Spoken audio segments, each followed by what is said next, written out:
Welcome back. Chapter 4, Buying and Selling with Lease Options. Now this is just a little example of what someone could do with this as a real estate investor, but it should also be something that a real estate agent looks at and understands that there's so many things that can be done. I'm very excited about these programs because as I've learned so much trying to be able to teach it, as a matter of fact, the best way to learn anything is to teach it.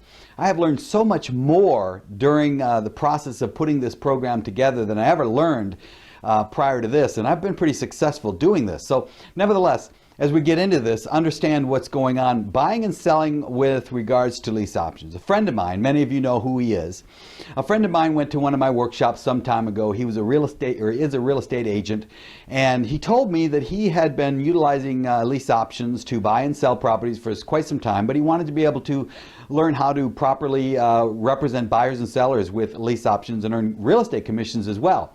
And so as I questioned him about what he was doing, this is basically what he was doing.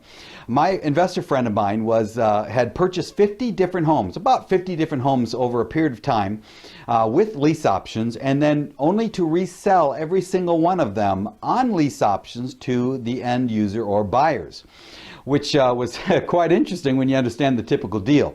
The typical deal was he would go out into the rural communities and he would find a house from a distressed seller. For whatever reason, the seller needed to sell.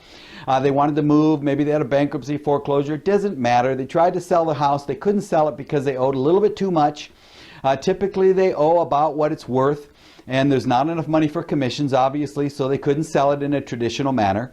He would come in and offer to buy the house from the seller as a real estate investor. Now, the typical deal in this example would be a $100,000 purchase and a $100,000 loan, underlying loan on the property.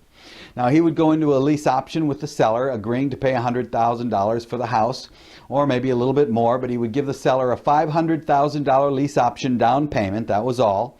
And he would agree to make the monthly payments to the seller's underlying mortgage through a third-party trustee. And he would cover the entire housing expense, and the mortgage payment with the taxes and the insurance was about $700 a month, and that's typically around a 5 or 6% interest rate loan that was on that house. So he would turn around then and would sell the house for $115,000. Basically pocketing $14,500 in instant profit as an investor, but he would also sell it to the lease option buyer for $1,000 a month instead of $700 a month.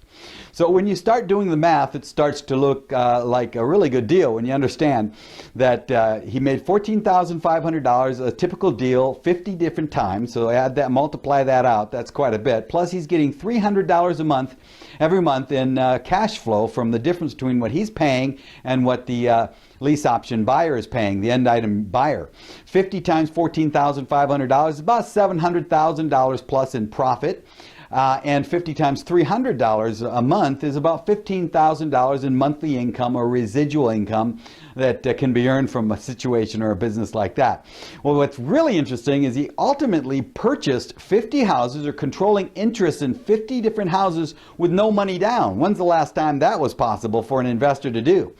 And of course, nothing is on his credit report. He actually owns nothing on title. He has controlling interest. He has nothing on his credit report, which was kind of cool. The investor has no liability, or at least he has reduced liability. The previous seller's insurance is still in place.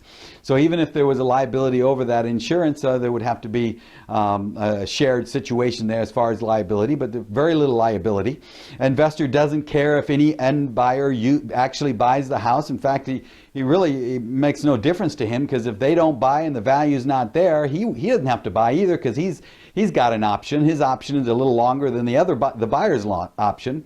On the other hand, if the buyer doesn't buy and there's equity in the house, he can figure out how to buy it, or he can simply list it and sell it. So he's got all the options of owning real estate without the risks of owning real estate.